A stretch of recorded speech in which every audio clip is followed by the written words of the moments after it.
ബംഗളൂരുവിലെ തിരക്കുള്ള റോഡിൽ വെച്ച പട്ടാപ്പകൽ ഭാര്യയെ കഴുത്തറുത്ത് കൊലപ്പെടുത്താൻ ശ്രമിച്ച യുവാവിനെ കൈയോടെ പിടികൂടിയിരിക്കുകയാണ് ആ പ്രദേശത്തെ നാട്ടുകാർ. ആളുകൾ നോക്കി നിൽക്കെ ഇത്ര വലിയൊരു ക്രൂരകൃത്യത്തിന് മുതിർന്ന പ്രതിയെ നാട്ടുകാർ കൂട്ടം ചേർന്ന് മർദ്ദിക്കുകയായിരുന്നു. ഒരാൾ കറുത്ത വസ്ത്രം ധരിച്ച് 2 വീലറിൽ വന്നിറങ്ങുന്നതാണ് വീഡിയോയിൽ ആദ്യം കാണുന്നത്. ഈ സമയം അവിടേക്ക് ഒരു സ്ത്രീ നടന്നു വരുന്നത് കാണാം. പെട്ടെന്ന് സ്കൂട്ടറിലെത്തിയ ആൾ യുവതിയുടെ മേൽ ചാടി വീണ് കയ്യിൽ കരുതിയിരുന്ന മാരകായുധം ഉപയോഗിച്ച് കഴുത്തറുക്കാൻ ശ്രമിച്ചു. എന്നാൽ ഈ സമയം സ്ഥലത്തുണ്ടായിരുന്ന യുവാക്കൾ ഉടൻ തന്നെ ഇടപെടുകയും പ്രതിയെ തടയുകയും ചെയ്തു. ആക്രമണം തുടരാൻ ശ്രമിച്ച ഇയാളെ നാട്ടുകാർ വളഞ്ഞിട്ട് മർദ്ദിക്കുകയും കീഴ്പ്പെടുത്തുകയും യുവാക്കളുടെ സംയോജിതമായ ഇടപെടൽ കാരണമാണ് യുവതിയുടെ ജീവൻ രക്ഷിക്കാനായത്. സംഭവത്തിന്റെ വീഡിയോ സോഷ്യൽ മീഡിയയിൽ വൈറലായതോടെ യുവാക്കളെ അഭിനന്ദിച്ച് നിരവധി പേരാണ് രംഗത്തെത്തിയിരിക്കുന്നത്. വീഡിയോ പകർത്തി നിൽക്കാതെ പ്രതികരിക്കാൻ തയ്യാറായ ബംഗളൂരുവിലെ യുവാക്കളിൽ അഭിമാനം കൊള്ളുന്നു എന്ന അടിക്കുറിപ്പോടെയാണ് ദൃശ്യങ്ങൾ പ്രചരിക്കുന്നത്.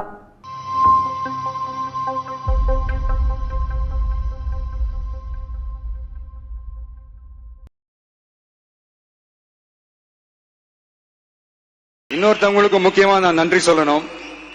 அது இந்த விஜய் மாமாவோட குட்டி நண்பா நண்பி.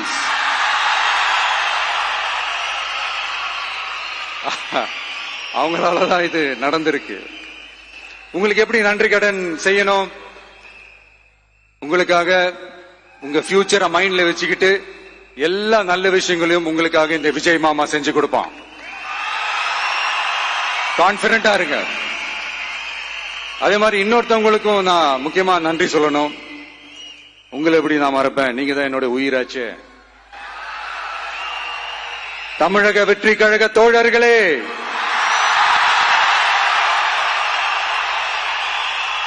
உண்மையில சொல்லனா நீங்க இல்லனா எதுவுமே இல்ல.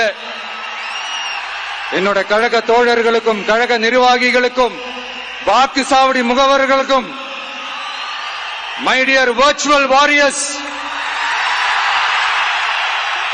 உங்கள் அனைவருக்கும் கோடான கோடி நன்றிகள். வாங்க எல்லாருமா சேர்ந்து ஒரு ஃப்ரெஷ் கவர்னன்ஸ், ஒரு நியூ கவர்னன்ஸ் ஒன்னு கொடுப்போம். This is a new beginning.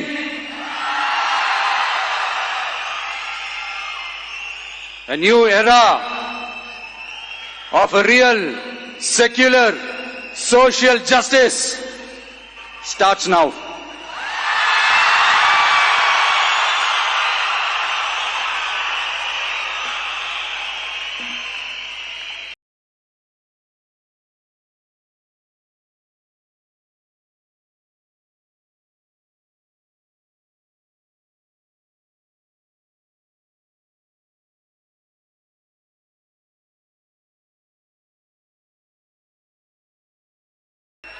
Selfie time with the Honorable Chief Minister of Tamil Nadu.